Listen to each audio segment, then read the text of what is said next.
Bueno, yo quiero que comencemos hablando de uno de los temas importantes, es esta expectativa que existe por la presentación de la nueva reforma tributaria. Quiero comenzar con la venia de Juana, quiero comenzar con Julio, para hablar de eso precisamente, esa expectativa que existe con la presentación que tenía que hacer el gobierno, entre otras cosas, antes del mes de diciembre. ¿Con qué nos vamos a sorprender? Pues volver a andar el camino que no nos llevó a ningún lado, que es el de una nueva reforma tributaria. Recordemos que la reforma tributaria, la primera que presentó el gobierno de Petro, que supuestamente iba a recaudar unos 22 billones de pesos, pues primero se desmoronó parcialmente en la Corte Constitucional, porque se cayó una parte de esa reforma sustancial relacionada con recaudo del sector minero energético, pero además el recaudo que viene recogiendo la DIAN durante este primer semestre se desplomó 15%. A pesar de que tenemos más impuestos, la DIAN está recaudando menos porcentualmente que el año pasado. Por lo tanto, pues ante estas dificultades financieras, el gobierno vuelve a andar la misma ruta, que es una nueva reforma tributaria, subamos tarifas para tratar de recaudar más, lo cual probablemente va a tener los mismos resultados, que es que terminemos recaudando menos porque la economía no arranca. ¿Y en dónde va a recaudar más el gobierno? Pues por las líneas rojas que hemos conocido, nos hablan de no van a aumentar el IVA, no va a haber, no se va a tocar la canasta familiar, aparentemente a las empresas no las van a tocar, al menos eso es lo que ha prometido el gobierno, solamente quedaría un segmento que son, digamos, las personas naturales de ingresos medios altos, ahí es donde vamos a ver más probablemente el enfoque de esta reforma tributaria, entre otras cosas porque es donde es más fácil recaudar, a quienes es más fácil caerle a los empleados, que son los paganinis habituales de las reformas tributarias. A donde es más fácil llegar. Juana, pero la pregunta que uno se puede hacer es exactamente de dónde va a salir el dinero que quiere recoger el gobierno. Entonces, el gobierno necesita 12 billones, es el cálculo que ha hecho el Ministerio de Hacienda. ¿Y cómo se va a sacar, de dónde vamos a sacar esos 12 billones? Cuando además han dicho que la idea es bajar progresivamente el impuesto de renta de las empresas de 35% a 30%. Entonces, esta pregunta es cómo se aumenta el recaudo fiscal. Una de las opciones puede ser que haya incentivos tributarios. Esto quiere decir que se condonan deudas de la declaración de renta de las personas naturales para motivar e incentivar, como no le vamos a cobrar los años que usted no ha pagado, pero pague este año y declare renta, ¿no? Lo otro que piensan y que de lo que se ha hablado es en el régimen simple de tributación, que sea más difícil acceder a este régimen de tributación simple y que haya de cierta manera unos impuestos a los hidrocarburos, unos impuestos relacionados, digamos, con la transición energética. Sin embargo, cabe y vale la pena decir que en Colombia quienes más y donde se concentra la tributación es la clase media alta, pero digamos que las grandes fortunas son las que pagan menos impuestos que, digamos, que la clase media, y las clases bajas realmente no hacen parte del sistema tributario porque están en condiciones totalmente por fuera ¿no? de los regímenes que existen de trabajo formal, sino que están en la informalidad.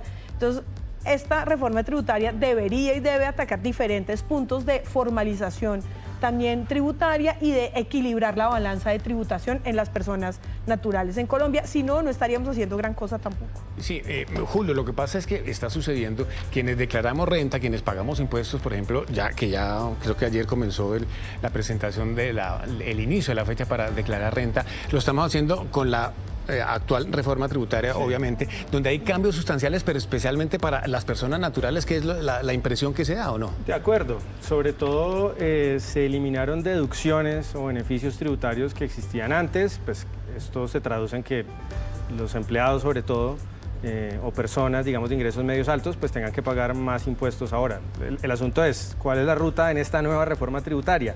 Seguramente va a ser volver a apretar esa misma base de contribuyentes, persona natural, que ya están, digamos, soportando buena parte del recaudo, porque lo otro sería ir detrás de las empresas. El lío que tiene ahí el gobierno es que si va detrás de las empresas y aumenta de manera efectiva la tasa que pagan las empresas, esto puede tener un efecto recesivo, muy seguramente, ¿no? Ya tenemos una economía estancada, si le cobramos más impuestos a las empresas va a desestimular la inversión y vamos a tener, por lo tanto, más tendencia hacia la recesión el año entrante. Por lo tanto, esa no parecería una ruta razonable en este momento. Sí. Juana, ¿usted qué suerte le puede atribuir a la presentación de este nuevo proyecto de reforma tributaria? La cosa es que todavía no sabemos muy bien cuál es el proyecto ni cuáles son, digamos que, las ideas y las formas de recaudo que además son urgentes. O sea, el gobierno tiene muy poco, esta legislatura es bastante corta, hasta diciembre, entonces esta reforma tributaria la tienen que presentar. Además pasa más rápido la tienen que presentar en las próximas 2 semanas, primera semana de septiembre, para que pueda tener algún éxito en el y pase la reforma tributaria para el 2025. Sí, o sea, esto es de afán. Eso sí, si no pasa, el gobierno está en serios problemas porque está desfinanciado el presupuesto de 523 billones que acaba de presentar. Tendría que haber unos recortes muy sustanciales en el gasto público para el año entrante. Bueno. Tengo una pregunta del día antes de pasar a nuestro segundo tema, porque aquí ustedes lo saben muy bien, en Noticias RCN queremos estar más cerca de ustedes y conocer sus opiniones, y por eso los invitamos a que participen en la pregunta del día en nuestra web. Es muy fácil, usted solamente debe escanear este código QR que aparece aquí en pantalla, aquí lo tengo, y responde. Los resultados los vamos a dar a conocer en la emisión de las 11:30 de la noche. ¿Está de acuerdo con que el gobierno impulse una nueva reforma tributaria para reactivar la economía? ¿Sí o no? Esperamos las respuestas de ustedes. El segundo tema, a las 7:05, ya que nos convoca aquí en esta mesa ancha, Juana y Julio, es lo que está pasando en Venezuela, que todos los días tenemos noticias de Venezuela. Llevamos 16 días después de las elecciones, donde los señores estos no han reconocido absolutamente nada. Pero lo que hemos visto, y lo mostramos a primera hora nosotros, Juana, es esa especie de perfilamiento y seguimiento que está haciendo la dictadura de Maduro, marcando con unas X las casas de los opositores. Hágame el favor. Como Hitler, ¿no? Más o menos. Esto hay que rechazarlo rotundamente, porque es perfilar, seguir, y es una actitud totalmente amenazante a la oposición, diciéndoles: sabemos dónde vive, sabemos quiénes son, sabemos con quién comparte, y todo esto es parte, yo creo que, de la estrategia de represión de la dictadura de Maduro frente a las marchas que se convocaron para este sábado, ¿no? Que además son marchas de las que va a depender también un poco la estabilidad del régimen en este momento. Es decir, lo que usted quiere decir, Juana, es que el señor Maduro, el gobierno, toda su gente están muy asustados con lo que puede venir para el sábado. Totalmente, porque si el sábado estas marchas son masivas, que yo creo que es lo más previsible, y no solamente en Venezuela, pero en el exterior, porque el llamado es también a que el éxodo venezolano salga y proteste y se haga ver, va a ser todavía más visible y la falta de apoyo popular de su régimen. Entonces, ellos siempre han contado con un supuesto apoyo popular, pero que ahora en las calles no lo respalda, sino está en contra de ellos, y esto los hace ver, y lo que va a hacer es verlos acorralados completamente. Lo que esperamos muchos y muchas es que esto lleve a la fractura del régimen desde adentro, cuando se vea que el poder en las calles lo perdieron 100%.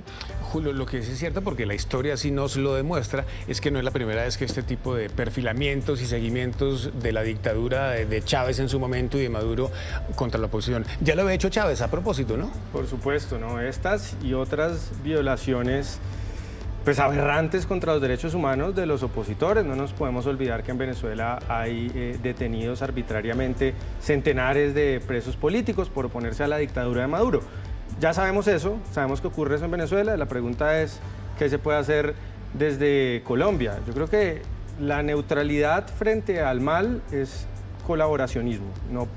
El gobierno colombiano tiene que rechazar abiertamente, no con esos comunicados que hemos visto, en donde se condena o se llama a la oposición a que no se movilice porque es peligroso, y donde no se condenan la represión directamente, sino de una manera, pues, muy tibia, y tampoco, desafortunadamente, a través del apoyo tácito o explícito de diversos partidos políticos en Colombia que pertenecen a las mismas organizaciones que el Partido Socialista Unido de Venezuela, como el Foro de Sao Paulo. No puede ser que haya partidos políticos en Colombia que hoy están en el gobierno que pertenezcan a ese tipo de organizaciones que apoyan directamente, explícitamente a la dictadura de Maduro. El primer paso para solidarizarse con los venezolanos y rechazar estas violaciones a los derechos humanos es hacerlo abiertamente, no de ninguna manera colaborar, así sea debajo de la mesa. Yo creo que la izquierda colombiana hoy tiene un compromiso con la democracia en el continente, debe salir adelante, dar un paso y rechazar lo que está haciendo en Venezuela Maduro, porque a otros sectores de la política no los escucha. Claro, Juana, es que además es entendible, no justificable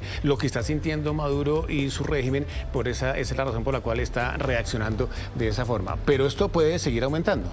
Yo creo que Es la sensación que uno puede tener. Las es denuncias que ante los foros penales internacionales, ante las ONG internacionales, un régimen pues así lo muestran. dictatorial autoritario como lo es el régimen de Maduro se basa justamente en la represión. En este momento la presión interna es la presión de la ciudadanía, entonces la manera de reaccionar frente a esta presión es la opresión de esta ciudadanía, pero que hay que invitarlas a apoyar y a estar ahí, y que en Colombia el éxodo venezolano, que es enorme, salga a las calles y se haga sentir también desde el país vecino. Sí, con toda esa pelea Mara Corina va ganando, ¿cierto? Sí, claro, no existe. El apoyo internacional es realmente sorprendente.